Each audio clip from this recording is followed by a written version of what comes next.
Жээнбеков биринчи классты мектептен окутууну министрге да премьерге да айтты. Президент жаңы окуу жылы тууралуу оюн билдирип, биринчи класстарды аралыктан окутуу мугалимге да ата-энеге да түйшүк жаратарын белгилеген. Биринчи класска барчу балдарды мектепте окутуу маселесин кароону министрге да премьер-министрге да айттым.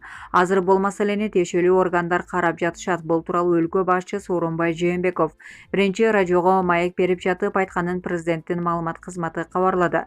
Ага ылайык өлкө башчы жаңы окуу жылы тууралуу оюн билдирип, биринчи класстарды аралыктан окутуу мугалимге да ата-энеге да түйшүк жаратарын белгилеген. Муктаждык жаралып, билим берүү процесси толугу менен аралыктан окутууга ылайыкташылды. Буга өттүк десем туура болот.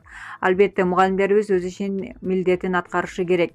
Буга кошумча ата-энелер да бул процесске катышууга мажбур болушту. Балдарды окутуу, тарбиялоодо негизги милдетти жоопкерчиликти мугалимдерге жүктөп койгонго баарыбыз көнүп калганбыз. Аралыктан окутууга кээ бир ата-энелер нааразы болуп чыгышы мүмкүн. Анткени андан башка тиречилиги бар жаңы окуу жылы боюнча министр менен сүйлөштүм. Алгачкы чейректе аралыктан окутуу менен баштап, андан кийин кырдаалга карайбыз деген камылгасын көрүүдө.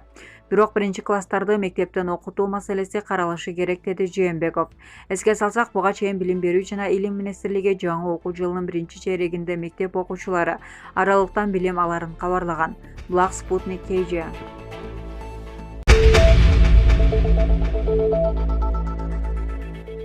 Россия эл аралык аба каттамын жандантты. Эске салсак, коронавирус пандемиясынан улам 27 марттан баштап аталган мамлекет эл аралык аба каттамдардын бардык түрүн токтоткон. Россия бүгүндөн баштап эл аралык аба каттамын жандантты. Бул тууралуу Известия басылмасы маалымдады. Эске салсак, коронавирус пандемиясынан улам 27 марттан баштап аталган мамлекет эл аралык аба каттамдын бардык түрүн токтоткон. Биринчи кезекте аба каттам Улуу Британия, Туркия жана Танзания мамлекеттери менен жанданган. Бүгүндөн баштап россиялыктар Лондон, Анкара, Стамбул шаарларына жана Занзибар аралына учуп бара берсе болот. Ал эми 10 августтан тарта Анталия, Бодрум жана Даламан шаарларына учактар кете баштайт деп айтылат маалыматта.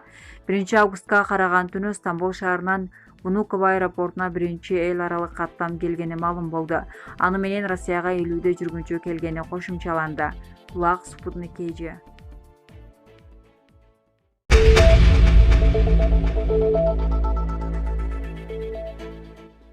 Тааныш билишти жүйөбүз. Президент кадр тандоонун жаңы ыкмасы ишке киргенин айтты.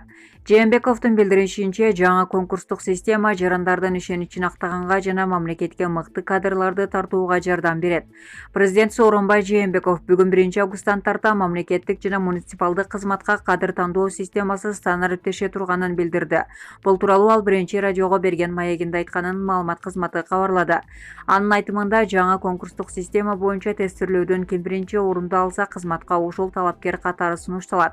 Негизги максат тааныш билиштикти жоюу. Айрым мыкты кадрларыбыз мамлекеттик кызматка кире албай калып кеткени жашыруун эмес. Ошондуктан бул негизги маселе. Бул жаатта ачык айкын калыстык болуп, жарандардын ишеничин толук аткаруу керек. Ошону менен биздин мамлекеттик жана муниципалдык кызматтагы орундарга даяр кесипкөй тажрыйбалуу билимдүү балдарды тартуу максаты коюлган, деген президент. Жээнбеков бул реформаны ишке ашыруу боюнча тиешелүү бардык чечимдер кабыл алынганын кошумчалаган. Булак Спутник KG. Казакстанда алгачкы жолу коронавируска каршы вакцина сайылды. Казакстандык киши Австралияда иштелип чыккан COVID-19 вакцинасын колдонгон бир препарат учурда клиникалык сыноонун биринчи баскычынан өтүп жатканы айтылат. Казакстандын Улуттук агрардык университетине караштуу эл аралык вакциналогия борборунун адистери өлкөдө биринчи жолу коронавируска каршы эмдөө жүргүзүштү. Бул тууралуу Спутник Казакстан агенттиги жазды. Маалыматка ылайык, Австралияда иштелип чыккан COVID-19 аталышындагы вакцина жогорудагы борбордун жетекчиси Кайсар Атабыновго сайылган. Жакында эле ден соолугумду тыкыр текшерүүдөн өткөргөндөн кийин COVAX-19 препараты менен эмдөө кылдырдым. Учурда өзүмдү жакшы сезип жатам. Терс реакция болгон жок, деген Атабыновдун айтымында. Учурда вакцина клиникалык сыноонун биринчи баскычынан өтүп жатат. 3 айдан кийин тестирлөөнүн экинчи жана үчүнчү этабы болот. Ага 10 мамлекеттен 30 миңден 100 миңге чейин ыктыярчы катышары күтүлүп жатат. Ошол эле учурда Казакстандын саламаттык сактоо министрлиги эл аралык вакциналогия борборунан COVAX-19 препаратын клиникалык изилдөөдөн өткөрүү үчүн эч кандай билдирүү түшпөгөнүн билдирген. Булак Спутник KG.